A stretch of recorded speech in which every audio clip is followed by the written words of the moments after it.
Madame, mademoiselle, monsieur, bonjour et bienvenue pour la bonne nouvelle du jour. La bonne nouvelle car vous vous souvenez, ici, au moment de la fermeture de ce musée, cela avait créé un gros émoi dans la population il y a de ça déjà quelques années.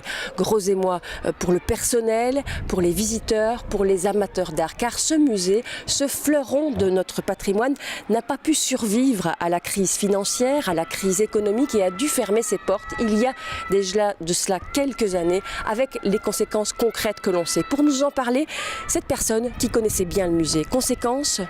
Eh bien oui, on a tous perdu notre boulot, on y tenait pourtant, c'est un superbe musée. Alors on manque de subsides, d'accord, mais la culture, ça n'a pas de prix. C'est vraiment un scandale d'abandonner toute cette culture, tout ce petit musée qui vivait bien finalement.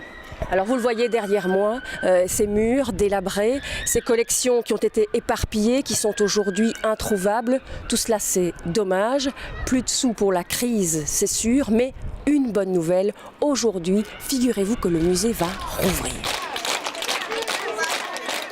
Et s'il va rouvrir, c'est grâce à une équipe motivée, à un collectif de sans-abri qui n'a pas ménagé sa peine. Grâce à quoi finalement va-t-il rouvrir? Un dynamisme sans faille? Mais tout d'abord, je pense énormément de générosité. Chacun y est allé de soi. Il s'agit vraiment d'un don de soi, un partage, ou vraiment l'esprit d'un collectif qui a tout mis en œuvre pour arriver à redonner vie à ce musée que vous pourrez découvrir aujourd'hui. Un travail acharné et quoi d'autre? Beaucoup de courage, d'être passionné.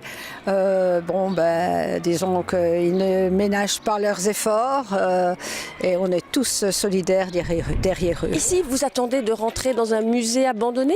Incroyable, merveilleux, splendide, un spectacle indescriptible. On n'est plus du tout dans un musée abandonné. Ah non, pas du tout, pas du tout. Il est réhabité. Les statues, toutes les choses du musée, quoi. Nous allons voir les petites souris du musée. Il y a des souris dans votre musée? Oui, dans le musée, des petites souris rigolotes. Madame, qu'attendez-vous ici? Oh, de la découverte, je pense. Des choses bien spéciales, à mon avis. Il paraît qu'il y a des sculptures semi-humaines, je ne sais pas. On va voir. On va aller voir des statues et des peintures. Alors leur devise, ça n'est pas qu'il faut voir pour croire. Leur devise, c'est qu'il faut croire pour voir.